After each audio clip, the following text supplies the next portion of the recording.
दोस्तों, अभी हमने कई लोगों के एक्सपीरियंसेस सुने, स्पेशली जो मिस्त्री हैं, जो कार मैकेनिक्स हैं, बाइक मैकेनिक्स हैं, स्कूटर मैकेनिक्स हैं।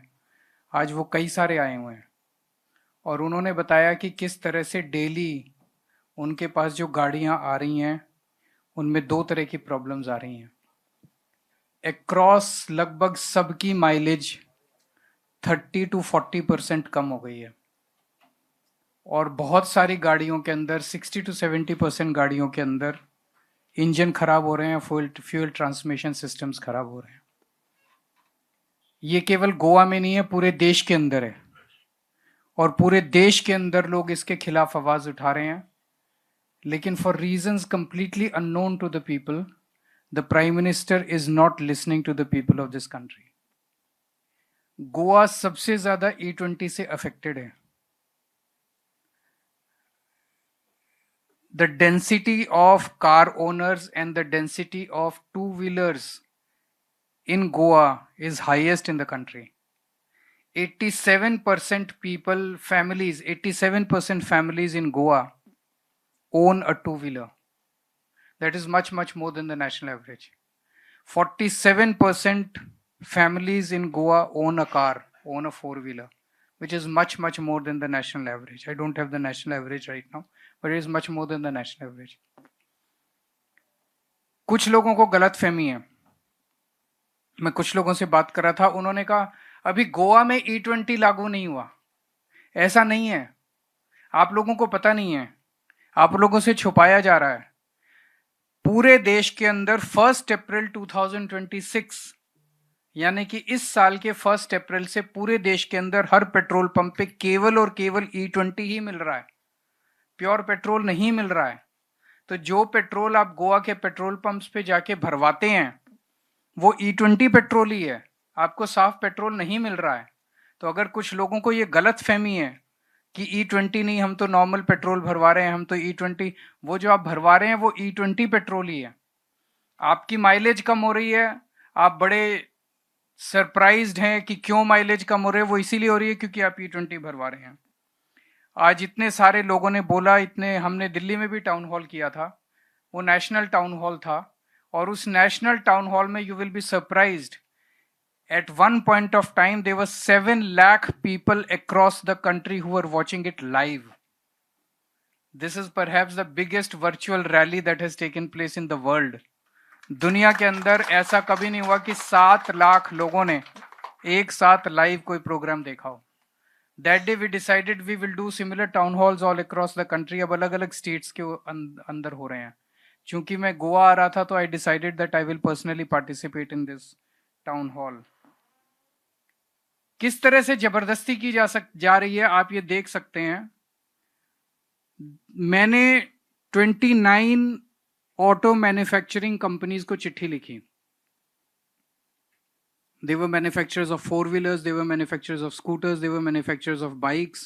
उनको मैंने चिट्ठी लिखी और उनसे पूछा कि आपका 2023 से पहले बना हुआ जो भी माल है, जो भी कार आप बनाई, जो अभी आपने स्कूटर बनाया, मोटरसाइकिल बनाई, क्या उसमें E20 सेफली इस्तेमाल किया जा सकता है?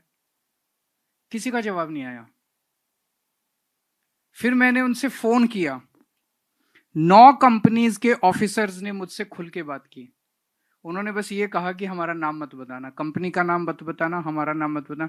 उन्होंने कहा E20 is a very dangerous fuel.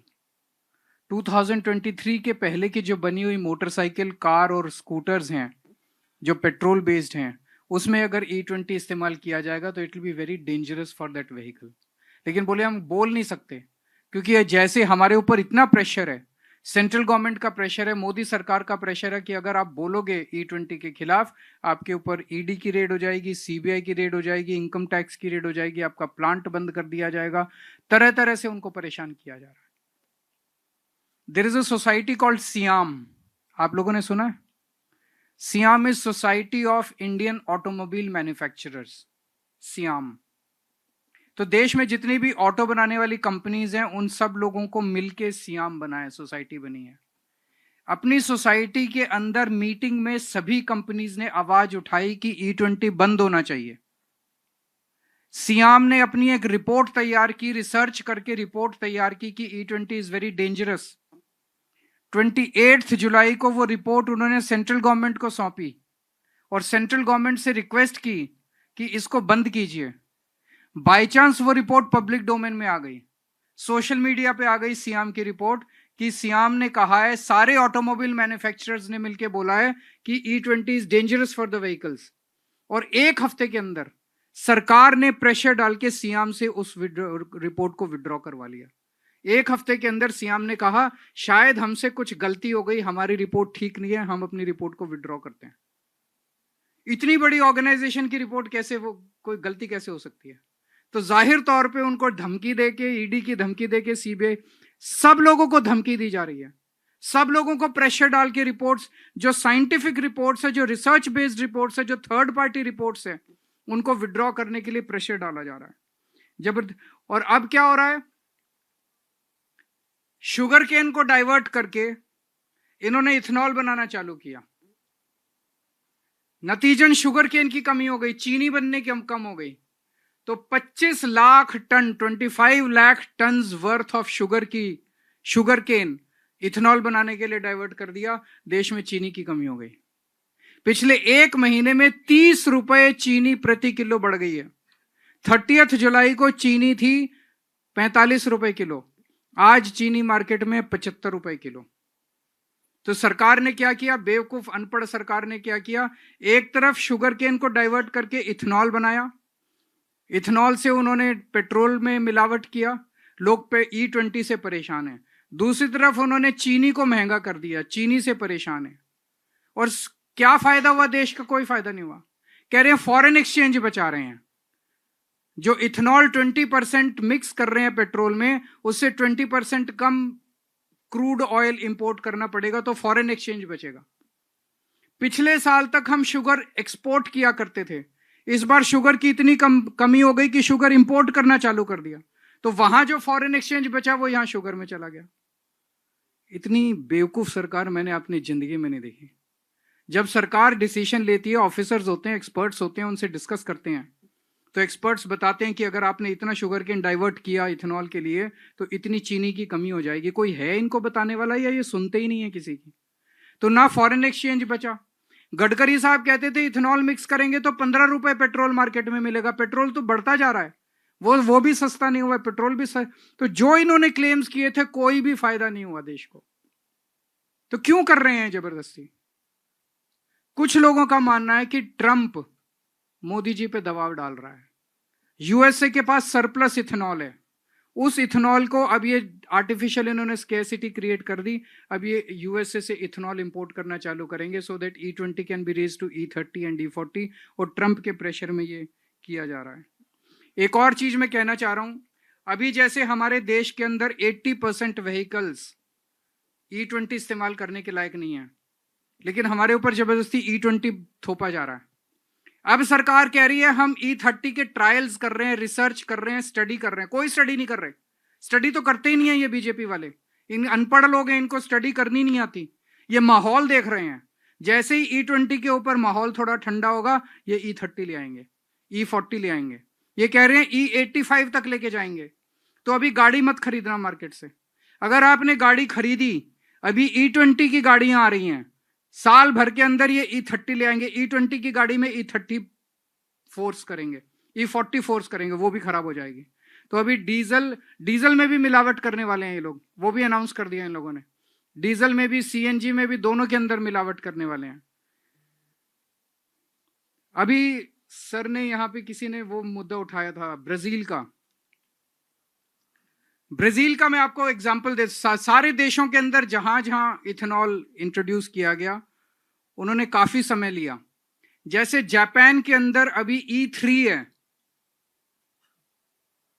USA सबसे, और जापान E20 कब करेगा? 2040 में। So they will take 15 years to put their systems in place before they introduce E20। USA के अंदर, यूएसए सबसे ज्यादा इथेनॉल बनाता है पूरी दुनिया के अंदर।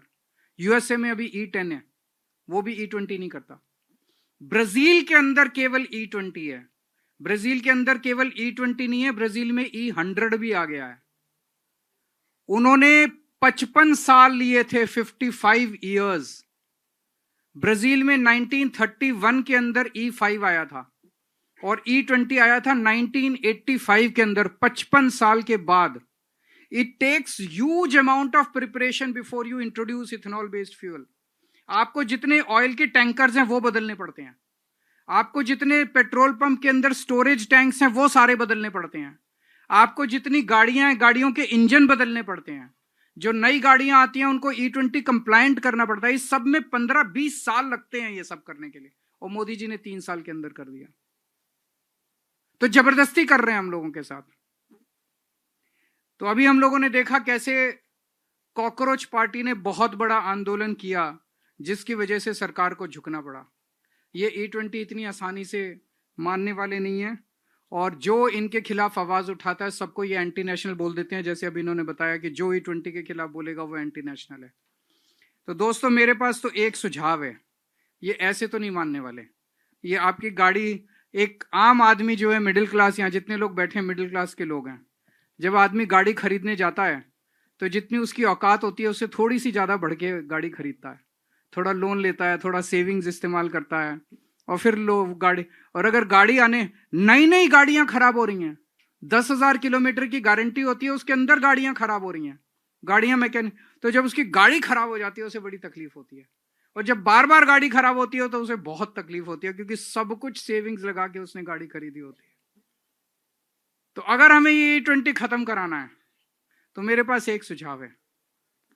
इन लोगों को अहंकार है कि हम जो मर्जी कर दें, जीतना तो हमें ही है, जनता वोट तो हमें ही देगी, सरकार तो हमारी बनेगी। इनको ये अहंकार है कि जनता हमारे पास ही आएगी, कहां जाएगी। इस बार असेंबली चुनाव में एक बार अगर गोवा और उत्तर प्रदेश के अंदर बीजेपी हार जाए, मैं आपको बता रहा हूं 10 मार्च को नतीजे आएंगे, 15 मार्च तक E20 वापस हो जाएगा। गोवा के अंदर 87% people are right now troubled because of E20। 87% लोग 2 व्हीलर ओन करते हैं, 47% लोग 4 व्हीलर ओन करते हैं। अगर सब मिलके एक बार ठान लें कि इस बार बीजेपी को वोट नहीं देना, मुझे लगता है 5 दिन के अंदर अगर E20 वापस नहीं हो जाए तो मैं अपनी राजनीति छोड़ दूंगा। इस बार गोवा के अंदर आप हरा के दिखा दो, देखो E20 5 दिन के अंदर वापस हो जाएगा। Thank you so much.